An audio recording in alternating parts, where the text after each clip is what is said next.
very glad to be back here after a long while away from the show. Thank you very much for staying with us and keeping faith with Rubbin Minds. Thanks, of course, to Oscar Oyinso and Vimbai Mutiniri, who held down the show while I was away. It's great to be back. Brand new show in the month of May. A lot has happened in my absence, but a lot is still unfolding. I mean, it's Nigeria. You know that in Nigeria, like I always say every week, a week in Nigeria is like a lifetime anywhere else. And there's so much to talk about, especially as the elections are coming closer.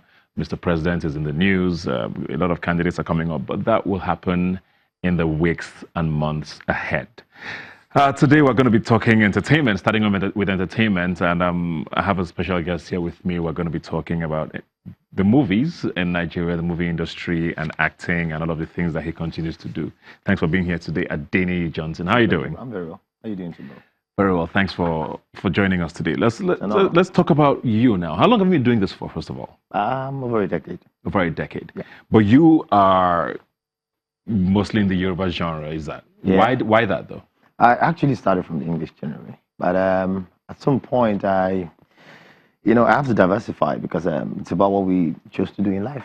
It doesn't stop me from speaking Yoruba. I'm a Yoruba man, so I'm proud to do what has to do with my culture, my background. But at the same time, I do both. I do soap operas, I do English films, I do all sort of movies that come my way. If you teach me your language, I'll speak it. But we always tend to hear that there's almost like a divide. Why do people who do a lot of Yoruba genre movies not tend to do a lot of English movies? Is there a reason why, or it's just a coincidence? I wonder why too. But oftentimes people come to the summary that I think language barrier. When you do English films, it cuts across. It is exportable. When you do Yoruba films, it's kind of restricted. It's smaller market. So it's I think that's the only barrier I'm seeing. The acting is same everywhere. But when it comes to the language, that's just the only restricting factor. And then people tend to give more accolades to the English part of Nollywood. Yeah. So for someone like you now, why don't you make a conscious effort? I know you said you started with English, you crossed over to Yoruba, you still probably cross over a few times. Yeah. But why isn't there like a conscious effort from more actors to make it both industries sort of one? I'm not saying that there are two industries, but to sort of make it easier to see, okay, I see you here. Because there are a lot of people who are Yoruba movie actors who have been in it for like a decade or two decades. Yeah.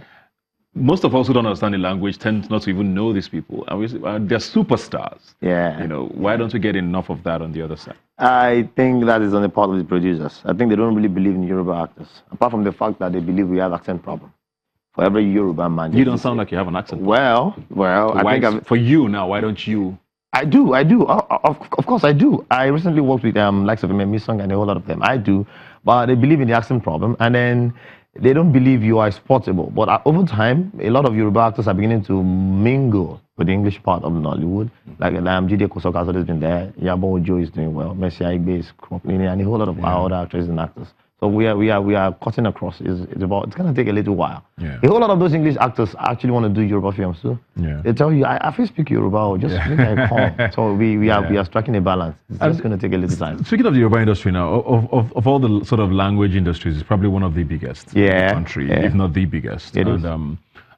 We talk a lot about Nigeria getting sort of global recognition, especially at the Oscars. And the one category where an international movie would be recognized is the language, foreign language category. I think that's what it's called, best foreign language film. Do you see the Yoruba industry having that much depth soon enough for us to contend internationally for an award like that? Because, I mean, an English-speaking Nigerian movie would not get in that category because it's in English. True. But the Yoruba movie industry is big enough and old enough. Do you think we should be technical enough now to compete in that sort of a category? Well, we should. And if not, why are we not there? At this point, I think we are. We should. At this point, we should be. Major problem should be maybe finance for the standard of our movies. Because there are a lot of movies that require the support of the government. Take, for instance, you want to film at the airport. It takes over 6 months of writing to get permission to film at the airport. Yeah. And when you get to the airport to film, you have lots of restrictions. You can't do this, you can't go there, you can't come here, there's camera, this, and that kind of, cuts short a lot of things that are supposed to be done in the film. So if you get support from the government and media, why not? Most of, take for instance, football. Every English player has been sold by the press.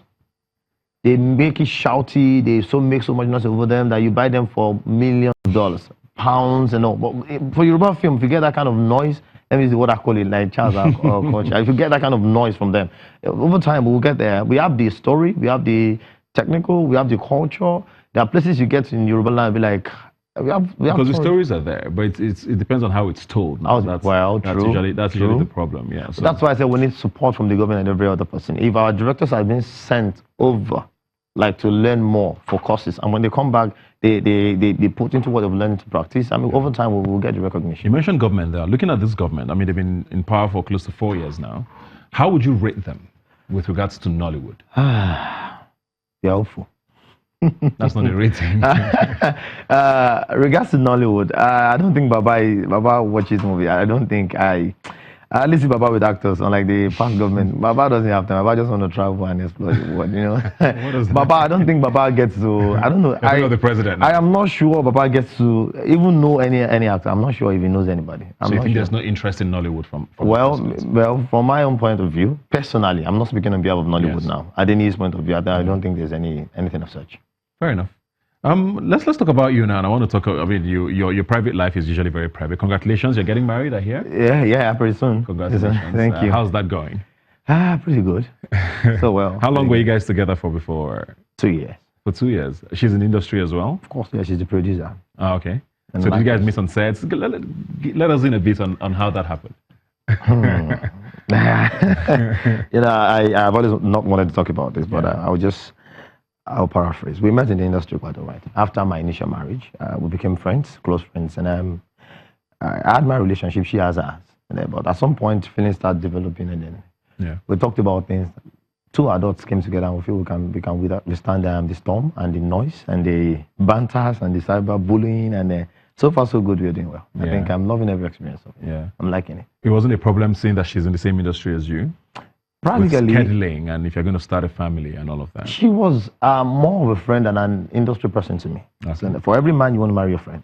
She was so close. She was there when nobody was. There was a time I was in my low and she came, and then she was just a friend. She was very supportive. So I didn't see her as an industry person. Yeah. So that is secondary as far as I'm concerned. The primary thing is I want to marry my friend, and I found a friend now. Yeah.